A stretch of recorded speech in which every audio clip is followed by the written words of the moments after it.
Okay, it's time to look at some alternate picking. Everyone has their different sort of opinion on how you're supposed to properly pick when you're shredding or soloing and anything really in general. One of the things that I've learned over the last, I don't know, like 20 years of playing is just really making sure I'm as efficient as I can with my picking. I really don't like to waste a whole lot of energy when I go to play fast. It should still be controlled, even though you're playing really quickly. There's a lot of stuff going on. It's still very important that you're doing it in an efficient manner. You're saving yourself some wear and tear, and basically just that sort of thing. So one of the things that I try to do is make sure that I got all of my fingers curled in against that thumb. Okay, I don't know if you can see that right there, but the thumb's pretty big. Okay, it's a opposable thumb. It's the one thing that separates us from cows, right?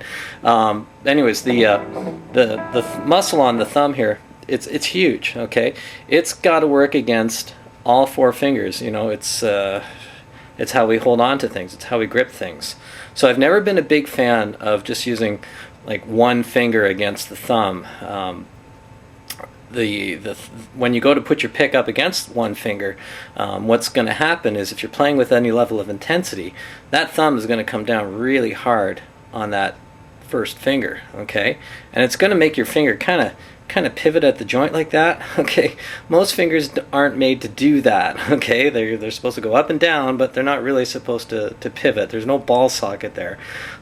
So when you're pushing down, obviously when your thumb's coming down on the finger like that, if you're playing with a lot of intensity and you're only using that one finger, you're going to really cause some wear and tear in here. You're going to feel it after a while. So what I've tried to do and try to get my students to do is to actually bring the fingers in against the thumb. Okay, what that'll do is that'll give more resistance against that powerful muscle of the thumb. Okay, so I can come down, pretty hard with my thumb if I'm playing with a lot of intensity, but I'm not going to cause some issues with my first finger because that strength of that thumb is coming against. It's being shared against all of my fingertips.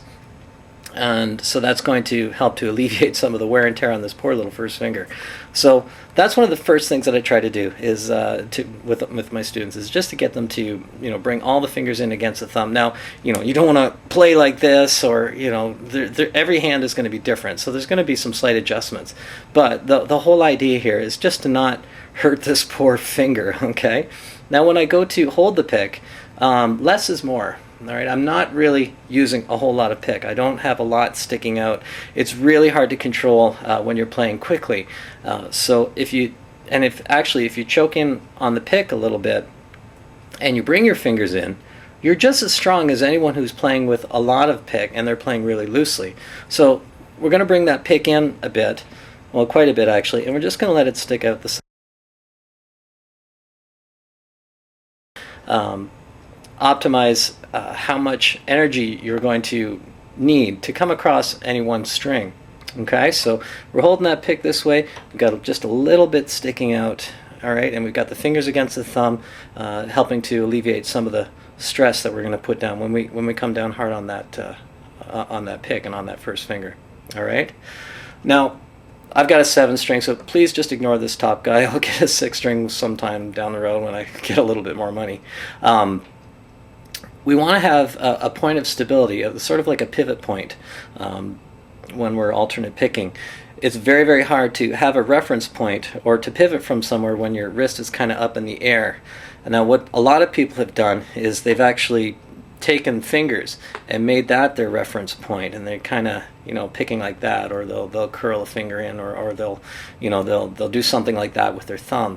Now that works for a lot of people, but I'm just trying to demonstrate something that'll work in a more generic context. So what I've done is I've taken just the palm of my hand here, okay, somewhere around the bottom part of my hand, and I'm letting that be sort of my reference point or my pivot point. That's where I'm working from.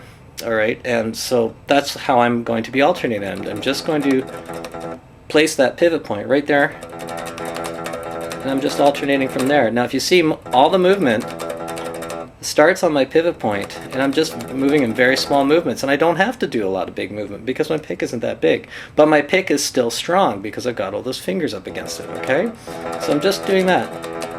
Now when I go to other strings, what I'm going to do is I'm going to take that contact point and I'm actually going to push it forward towards the neck of the guitar in sort of a diagonal movement. So let's say I'm just doing a basic warm-up here. Go to the next string. Do you see that shift there? What I'm doing is I'm taking that pad part, the part that I've rested on, and I'm shifting it forward.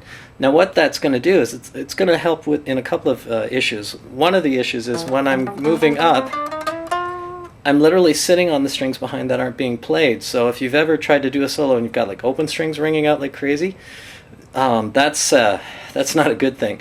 But when you use this sort of method, you're actually sitting on the strings that aren't being played. So I can go all the way up, right up to the high E string here, and literally all these guys are dead. Okay, I'll put some volume in, you can hear it that way.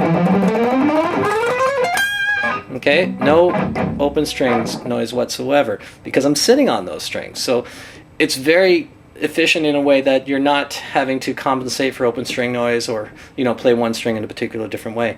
Now the other cool thing about this, and I'm going to leave you with this, is when I'm picking a string, I'm not picking this string, this low E string, any differently than I'm picking the high E string. My pick, if I can just show you here, stays at the same angle all the way across. Now, have you ever played stuff and you have a cool riff that's on the low strings or even a cool riff that's on the high strings? You try to play it somewhere, in the middle or somewhere else other than where you originally played it, and you can't do it. And it's not because you can't do it with your fret hand. The fret hand's fine, but what usually winds up happening is it's because the pick is contorted in particular angles depending on your approach to the strings. So, you may be really, really awesome, and you probably are really awesome doing something up here, and then you try to do it down low. Well, your pick's at such a weird angle that it just doesn't come out. And you might not be doing a thing wrong with the left hand, but it's just because there's some inconsistencies in the way that you're picking. How you approach it on that string and how you approach it on another string are going to be two completely different ways. Well, this solves that because I'm not going to pick that string any differently than I'm picking this string. My pick, like my wrist and my fingers don't really know any difference. The only thing that's really controlling it is my arm. Okay, so if I'm up here, that's fine. My wrist really doesn't know any different. And if I go, this hand doesn't know any different. All it's doing is just going down and up. It's really stupid that way. It's just down, down, down, down, down, down, down. So it's just a matter of controlling that hand by using your arm. So if you're one of those guys that just kind of reef their forearm right on the guitar there, this is going to feel weird because what you need to do is share the weight between the forearm and the wrist, sort of like a 50-50 balance, if you will, between those two parts, because you need to sort of lighten up on that forearm so that it doesn't get stuck right there. Because if you try this approach and you put all the weight on the forearm, you're only going to go as far as your skin can stretch, and then all of a sudden you got to unstick the arm and then push it forward. So share the weight between the wrist and the arm, and then you'll find yourself being able to float a little bit there. So that's how I approach my picking. Hopefully you can glean some benefit from it. As always, give me a shout and let me know what you think. Thanks.